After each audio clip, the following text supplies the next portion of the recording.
আসসালামু আলাইকুম everyone, good morning. সবাই কেমন আছেন? আলহামদুলিল্লাহ সবাই ভালো আছি। আই হোপ আপনারাও সবাই ভালো আছেন। গুড মর্নিং সবাইকে। নতুন আরেকটা ভিডিও দেখার জন্য সবাইকে স্বাগত জানাচ্ছি। সকাল সকাল নতুন আরেকটা ভিডিও নিয়ে আমি আবার হাজির হলাম। এখান থেকেই দেখছেন আমার ভিডিওটা। সকলকে আমার অন্তরের অন্তঃস্থল থেকে অনেক অনেক শুভেচ্ছা এবং অভিনন্দন জানিয়ে শুরু করছি নতুন আরেকটা ভিডিও। সবাই কেমন আছেন? আলহামদুলিল্লাহ আমরা সবাই ভালো আছি। আই হোপ আল্লাহর রহমতে আপনারা সবাই ভালো আছেন। তো সকালবেলা আমরা এখন নাস্তা করে নিব। নুজাইফাকে নাস্তা করে দিব। আর অলরেডি তো অনেক সকাল হয়ে গেছে। আমি দেখা যাচ্ছে ওর পাপাকে নাস্তাটা দিয়ে দুপুরে টিফিন দিয়ে আমি বিদায় করে দিয়েছি। আর এখন আমি আমার ছোট মাটাকে নাস্তা করে দিব, করে তারপরে আমি করে নিব আর বড় আম্মুটাকে আনতে যাব। আর আজকের জন্য দেখা যাক আমার মেনুতে আজকে কী কী আছে দুপুরের। এই তো আমি রুই মাছ দিয়ে ফুলকপি দিয়ে একটা ঝোল করেছি। আর এখানে হলো বটবুডি, চিংড়ি আর আলু দিয়ে ভাজি করেছি। ওকে, এই তো আমাদের আজকে দুপুরের মেনু বা লাঞ্চ যাই বলেন। আর এখন আমি আমার মাটাকে খাওয়াই নিব। আমার মার জন্য চিকেন স্টোক দিয়ে আমি এই নুডলস করেছি। তোকে খাওয়াইনি, সবাই পাশে থাকবেন। গুড মর্নিং বলো মাম্মা। Good morning. ওকে স্কুল থেকে নিয়ে চলে এসেছি। কয়েকদিন থেকে মানে এত দেরি হচ্ছে যেতে যেতে। আর আমাদের এদিকে তো কালকে দেখালাম রাস্তাটা মানে ঠিক করতেছে, অনেক বেশি রাস্তায় হাঁটাচলা করা যাচ্ছে না। এই জন্য নুজাইফাকে নিয়েও একটু টেনশনে আছি। তো বাহিরে আসলাম, এসবকে নাস্তাটা করে দিলাম। ও হলো পরোটা খেলো ডাল দিয়ে। আর আমি এই তো আজকে আবার একটু সিঙ্গারা নিয়ে এসেছি। আমি কিন্তু সচরাচর এসব খাই না, ঠিক আছে, বাট ঠান্ডা পড়েছে না কিসের জন্য মানে বুঝতে পারছি না, নাকি মুখে ভালো লাগতেছে খেতে জানি না, তার জন্যই একটু মনে হচ্ছে সিঙ্গারা সমুদ্রের প্রেমে পড়ে গেছি। কিন্তু এটা খাওয়া ঠিক না জানি, বাট আমার ডাল দিয়ে পাউরুটি দিয়ে খাইছো। আমার আসলে এইসব খেতে ভালো লাগে না। আমি ভাজা পোড়া খুব বেশি লাইক করি না, কিন্তু বাট 2 দিন থেকে খুব বেশি ভালো লাগতেছে। তো সত্যি কথা আমি সিঙ্গারার প্রেমে পড়ে গেছি, এত বেশি মজা লাগতেছে। তো ঠিক আছে, চাটা খাই, সিঙ্গারাটা খাই। অনেক বেজে গেছে, 11:30 বেজে গেছে। ওকে, এই তো দুপুর হয়ে গেছে। পরে আসছি, মামনিকে আমি খাওয়াই দিয়েছি। আরেকজন কাপড় টাপড় ফেলে ওয়াশরুমে চলে গেছে। এই অলিভ অয়েল দিয়ে দিলাম। নুজাইফাকে ডিম খাওয়াই দিলাম। এখানে আমি আসার সময় শাক নিয়ে এসেছি। আসলে আমার ঘরে প্রচুর পালং শাক খাওয়া হয়, ঠিক আছে, তো লাগেই দেখা যাচ্ছে। তো এখানে আমি একটু ডাল বসাই দিয়েছি নুজাইফার জন্য। অল্প একটু ডাল বসিয়ে দিয়েছি, খুব বেশি না, কারণ রাত্রে আবার বসাইতে হবে। এখন শুধু ওর জন্য একটু বসাই দিলাম। আর একটু চাল ভিজিয়ে রেখেছি, ওর জন্য একটু ভাত রান্না করে দেবো। কারণ সকালে যেহেতু রান্না করেছি ওটা ঠান্ডা হয়ে আছে, ওই ভাত আমরা ওভেনে গরম করে খাবো, বাট ওর জন্য ভালো লাগে না।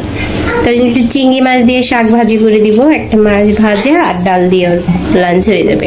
শাকটা কেটে ভালোভাবে ধুয়ে নিয়েছি। এটা আমি আজকে ভাজি করব, চিংড়ি মাছ দিয়ে ভাজি করে দিই। ওহি আর নুজাইফা দুজনেই খাবে। আর এই নুজাইফার জন্য অল্প করে একটু ভাত বসাই দিয়েছি, কোনো রকম মানে ওর খাওয়ার জন্য শুধু। আমার আসলে দেখা যাচ্ছে সকালবেলা করে ভাত রান্না করা হয়, আমার ভাত খেতে ভালো লাগে না, বিরক্ত লাগে একদম। তো অল্প খাবার খাবো, একটু গরম গরম খাবার খাবো, তা না ওই ওর পাপাকে দিয়ে দিতে হয়, তার জন্য রান্না করা হয়। যতই গরম করে খাওয়া হোক ওভেনে, আমার কেন জানি একদমই মোটেই ভালো লাগে না খেতে। তো এই তো আমি একটু ফিল্টারে পানি দিয়ে নিব। পানিটা দেওয়া শেষ হলে একটু বেডরুমে যাবো। বেডরুমে একটু চাদর বিছানাটা একটু ক্লিন করবো আমি। আর ওদের ফ্রেশ করাই দিয়েছি একদম। দুই বোনকে দিয়ে ওইকে পড়তে বসে বললাম যে একটু পড়াটা শেষ করে নাও।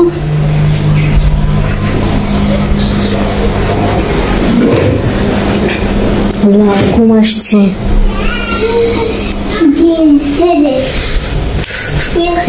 মানে কোথায় ব্যথা পড়ে গেছে। সেরকম দুষ্টামি করে গোসল করে দিয়েছি আর বললাম মামনি বিস্কিট খাবো, তো বিস্কিটটা নিমকে দিয়েছি। উনি কি করেছে, গাড়িতে উঠে দাঁড়াইছে, দাঁড়াইয়ে পড়ে গেছে। তাহলে পড়ে গেলে ব্যথা পাবে না, ওই যে ব্যথা পাইছে, এখন এই যে শুয়ে ঘুম দিচ্ছে। পাপা, ও পাপা, ও মিষ্টি পাপা, ওলে পাপা, দেখি ওকে একটু আগে, এখন ঘুম আসলে সমস্যা হয়ে যাবে। এই তো আমি সিম্পল ভাবে শাকটা বসাই দিয়েছি। এটা আসলে পালং শাক তো পানি উঠে গেছে, তো চিংড়িটা আমি এক্সট্রা ভাবে ভেজে এখন দিয়ে দিলাম। শাক ভাজি মানে যেভাবে শাক ভাজি ওটা সেভাবেই।